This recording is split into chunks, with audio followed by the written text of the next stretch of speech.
السلام علیکم ورحمۃ اللہ وبرکاتہ۔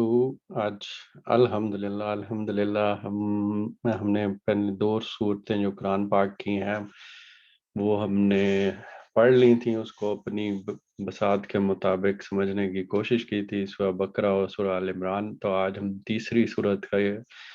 آغاز کر رہے ہیں جو کہ سورہ النساء ہے۔ تو اس سے پہلے کہ ہم اس کی آیات کی طرف جائیں تو میں تھوڑا سا پہلے ان کے بارے میں بتانا چاہتا ہوں کہ جس طرح سے ہم نے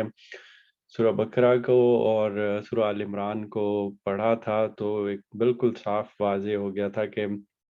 اس میں جو خطاب تھا اللہ تعالیٰ کا، اس میں اصلاً اہل کتاب تھے، ایک ہی تقریباً پیٹرن تھا، اور اس کو اسی لیے جوڑا بھی کہتے ہیں کہ سورہ البقرہ اور سورہ ال عمران ایک جوڑے کی صورت میں ہے۔ شروع میں تمہید تھی اہل کتاب کے اوپر اتمام حجت، اور پہلی سورہ البقرہ میں وہ یہود کی طرف زیادہ تھا، اور پھر اس کے بعد ضمناً جس کو کہتے ہیں کہ سیکنڈری طور پہ مسلمانوں کے اوپر کچھ احکامات دیے گئے، کچھ چیزیں واضح کی گئیں، اور پھر آخر میں ایک ضمیمے کے طور پہ کوئی اگر سوال جواب رہ گئے تھے، کچھ چیزیں تھیں تو اس کو ایکسپلین کیا گیا۔ اسی طرح سورہ ال عمران میں بھی ایسے ہی تھا کہ اصلاً اہل کتاب بھی مخاطب ہیں، تمہید ہوئی، تمہید کے بعد اہل کتاب کے اوپر اور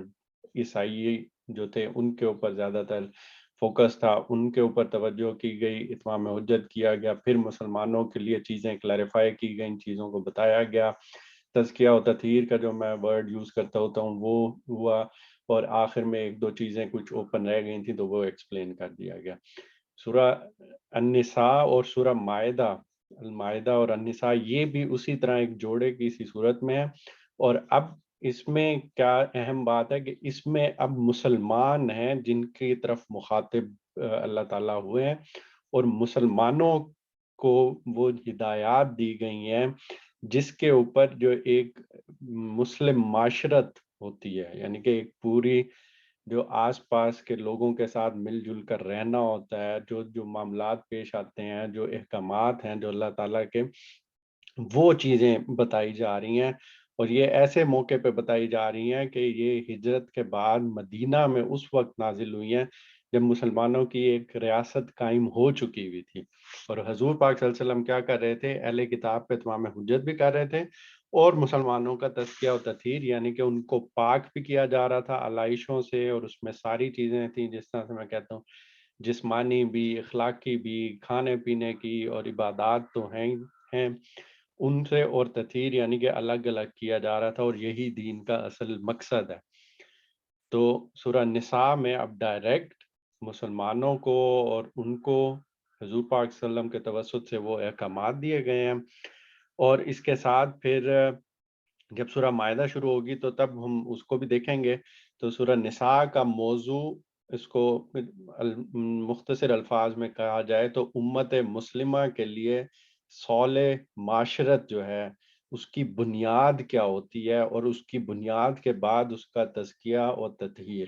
یہ اس پوری صورت کا موضوع ہے۔ اور جو سورہ مائدہ اس کے بعد آئے گی اس کا جو ہے مسلمان امت کے اوپر اتمام نعمت، یعنی کہ تمام نعمتیں پوری کر کے بتا دینا کہ اب تمہارے پہ اتمام نعمت ہو گیا ہے، اور پھر اس کے ساتھ اللہ کا، اس پروردگار عالم کا جو آخری عہد و پیمان ہے، کہ آخری عہد جو پھر جس قوم کے ساتھ کیا گیا، جو امت مسلمہ کے ساتھ کیا گیا، اس کا بیان ہے، وہ سورہ مائدہ میں ہے۔ تو یہ تھوڑا سا موضوع کے لحاظ سے کہ سورہ نساء اب ہم پڑھنے جا رہے ہیں تو اس میں ہم ایکسپیکٹ کیا کریں گے، تو وہ چیزیں میں نے تھوڑی سی واضح کر دی ہوئی ہیں۔ تو اس کی پہلی چار آیات ہیں سورہ نساء کی، انشاءاللہ وہ آج ہم پڑھیں گے، اور پھر ایز یوزول ہم جس طرح سے قرأت پہلے سنتے ہیں تو وہ ان پہلی چار آیات کی قرأت کو سن لیتے ہیں۔ بسم اللہ الرحمن الرحیم یا ایہا الناس اتقوا ربکم الذی خلقکم من نفس واحدة وخلق منها زوجها وبث منهما رجالا كثيرا ونساء واتقوا الله الذي تساءلون به والأرحام إن الله كان عليكم رقيبا وآتوا اليتامى أموالهم ولا تتبدلوا الخبيث بالطيب ولا تأكلوا أموالهم إلى أموالكم إنه كان حوبا كبيرا وإن خفتم ألا تقسطوا في اليتامى فانكحوا ما طاب لكم من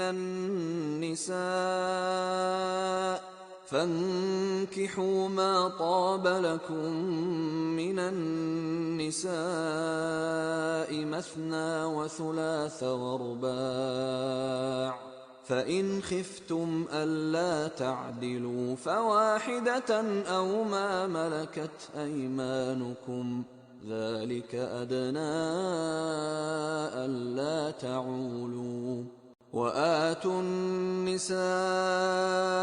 صدقاتهن نحلة فإن طبن لكم عن شيء منه نفسا فكلوه هنيئا مريئا.